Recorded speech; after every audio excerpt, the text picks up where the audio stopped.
Alright, so today we're going to show how to fix a common problem with these older Keihn carburetors. Some of the Mikunis use these overflow tubes as well.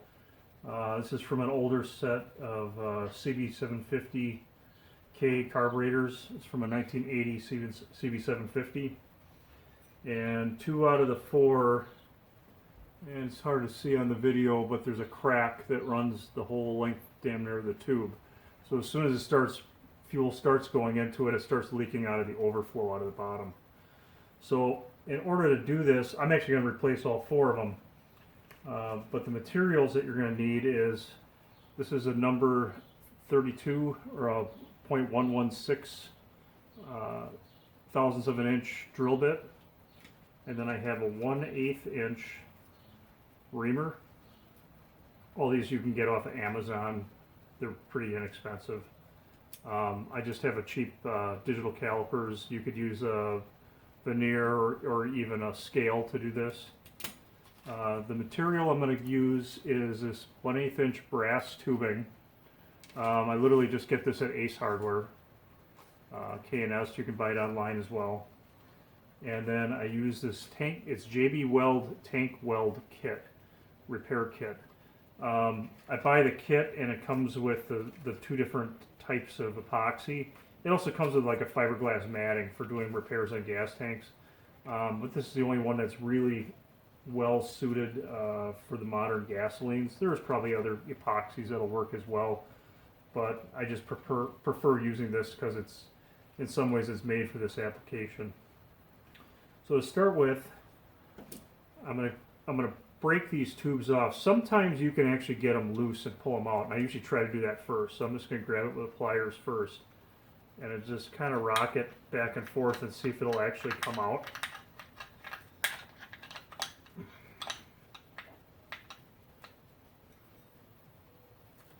And this one actually came out. So that one we don't really have to do much with. I can actually insert a new tube, and then I have my old tube as a reference. Let's start with the next one here. Sometimes these just break in half, and I'm guessing it's looking at that, that's what this one is going to do here. So this one we're going to have to drill out. So being I can't get it out, I'm going to kind of twist it off at the bottom, and I want to break it as cleanly to the very bottom as I can, or see if I can get it out. We're going to keep going here. Luckily the first 2 came out. A lot of times it doesn't work that way. Well, so that one broke off. So that one we're going to have to use the drill and the reamer. Go with the last one here.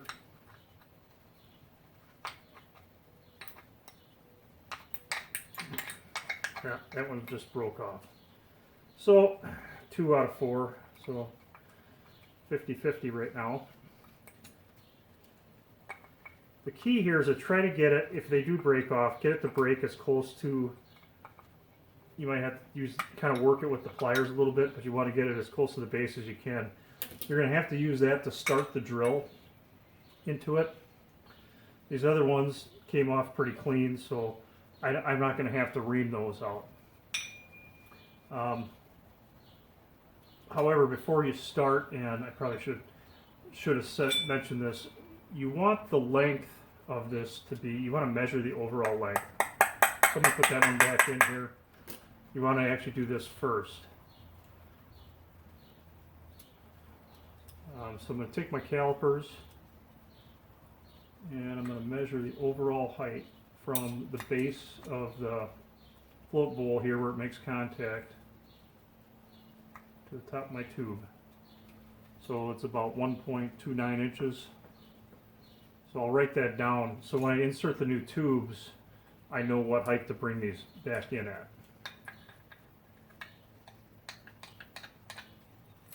Now I should have shown doing that first. I actually already had written that number down on a sheet of paper behind me.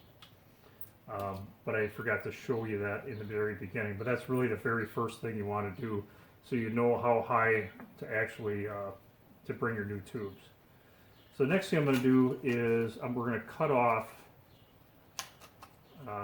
these tubes to the length that we want. So luckily I have one here that was able to get pulled out in one piece. So I'm going to break my tube out of here. And you notice when I pull them other tubes out, it should just be a real, they'll slip right in. It's just a real light kind of slip fit. This is like perfect length, and then after you ream them out, when I ream out these other ones, it'll be the same way. So I'm going to cut these off at about the same length as this other tube, because I know what my length is. And we will just use and what I'm going to do here is I'm going to mark it with a Sharpie.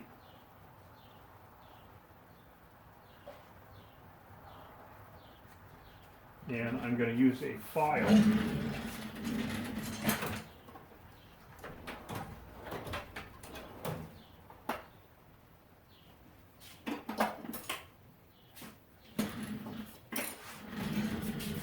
What you have here is just a triangular file. You got it. It's hard to cut this stuff with a saw. I also sometimes will cut this off in my lathe. I've got a small Sherline lathe that I'll cut it off in, but most people don't have one, so the next best thing, like I said, is just a cheap triangular file, and you just take it and you score it all the way around.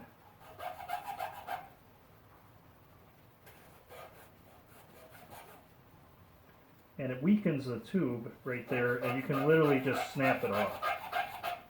So I'm actually cutting into it probably 50 to 60% of the wall thickness.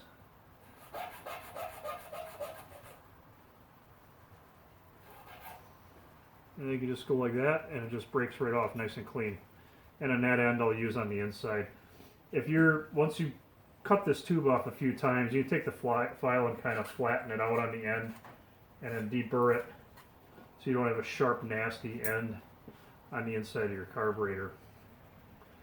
So I know what my distance was because of my calipers here, and these actually will go in farther than what this shows. So that's where it would normally be. So the ones that we have to drill out, I'll reposition the camera here and I'll show you the rig for doing that.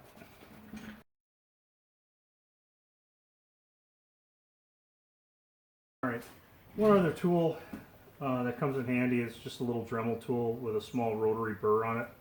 This one here, when I broke it off, it's kind of folded over on itself. The problem is if I go to try to drill that, it's going to try to wander. So what I'm going to do is I'm going to take this little bit and I'm going to actually grind the top of that off so I have a nice round hole to start with.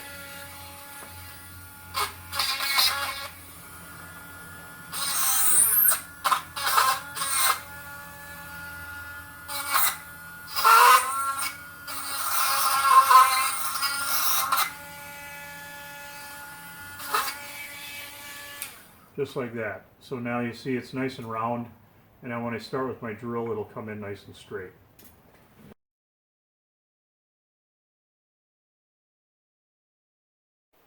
Alright, so now we're ready to drill. Now, I usually prefer to do this on a drill press, but it's going to be hard for me to take video doing it. So I'm going to just use my cordless drill and try to go in as straight as I possibly can. Obviously you want to be 90 degrees to your surface when you're coming in so that it's straight, you're not drilling into the aluminum. A lot of times I'll actually position this in a vise on my drill press and just line it up and come in there. Fortunately, where my drill press is sitting, I can't get a very good shot of actually doing this, so I'm going to show it with the regular drill. A lot of times, once you get about 50% of the way through, that brass piece, the original brass tube, will just spin out of the hole anyways. If it does that, then you don't have to come back with the reamer. But like I said before, the drill diameter I'm starting with is 0.116 inches in diameter, so it's smaller than 1/8 of an inch. That gives me room to come back if it doesn't spin out to get a clean shot with the reamer. So we're just going to go in here and start it on the center and drill it out. it's trying to grab the tube right away, so there we go. Let's get this. And that time it just spun the tube right out. So then we're going to do this one.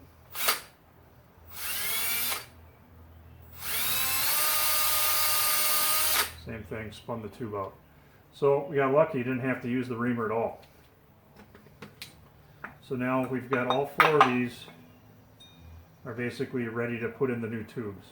So I'm going to stop the video and I'm going to cut the tubes and then get my epoxy ready to go.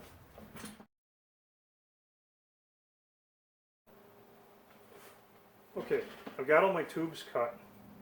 I want to show you one more thing before we do the epoxy. You want to rough up the area of the tube where the epoxy is making contact, and it does 2 things. It gives it a rougher surface, so it gets a good mechanical bond to it, and also it gets rid of any oils. So after you do this, you don't want to touch that surface again with your fingers. But I just chuck them up into a drill and take a little piece of, this is just 120 grit sandpaper. They spin and just polish it up nice. And I'll just take that and I'll make sure to just grab it with the sandpaper, not with my fingers. I'm going to set that off to the side, and I'm going to do that with all of them.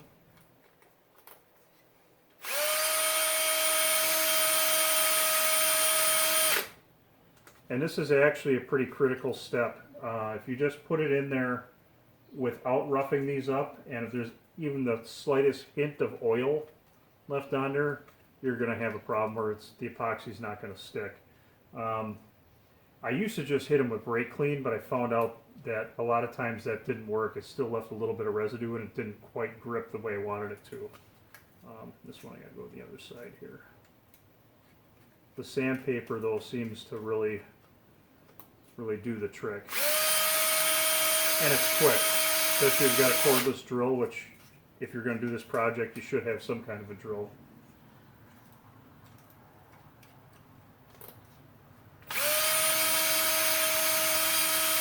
Sometimes I kind of rotate the sandpaper a little bit. Alright, so those are all prepped. So now I'm going to get my epoxy mixed and we're going to get them all inserted and let them dry.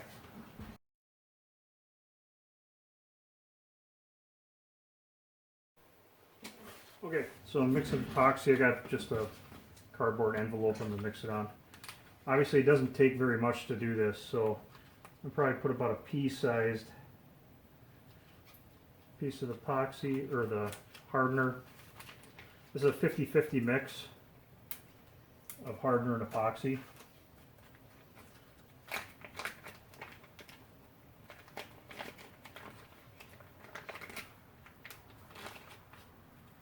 So one of these kits will last, I mean you can do a lot of carburetors with one of these kits, but obviously most people just do one, and then, I mean, if you don't think you're ever going to use it again, just throw it out. I am wearing gloves. I really don't like getting this stuff on my hands. So we're going to just mix it up so it's all one nice uniform color of gray. I'm just using a little pen cap because that's all I had handy.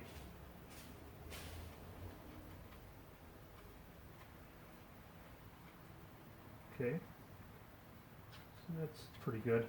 So now I know what, I've already had my calipers preset to the depth that I wanted. So what I'm going to do is use the back of it as a guide. And I'm just going to take a Sharpie and just make a little mark so I know how far to insert these.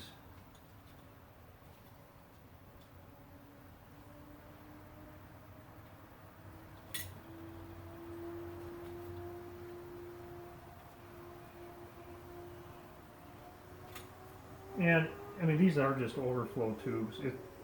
This positioning doesn't have to be absolutely perfect. You want it to be pretty close, but I have done a few where I actually made it longer so that when the bike tilts and stuff you don't get as much incident of it leaking. But so I'm just going to take the pen cap and I'm just going to put a nice even layer towards the bottom I only got to go about 1/8 of an inch up. You don't have to do the whole thing because as you insert it, it's going to kind of smear down. So then I'm just going to insert it in the hole up to my line that I just marked on there. And I want to pull it back just a little bit and let the epoxy sort of make like a little dome around the rim of it. And then that's it. And that's ready to sit and harden up. Obviously you don't want to get epoxy inside of the tube if you can avoid it.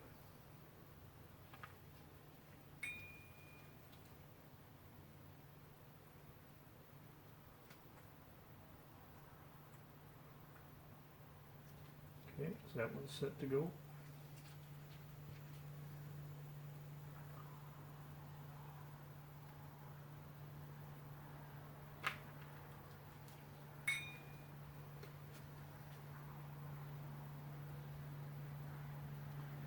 And you don't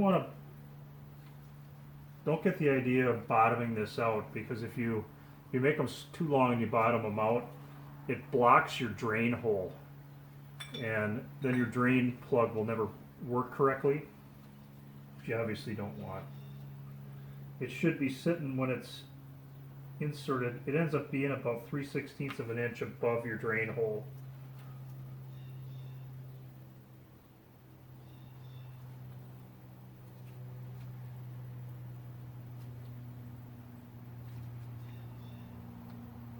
Just like that.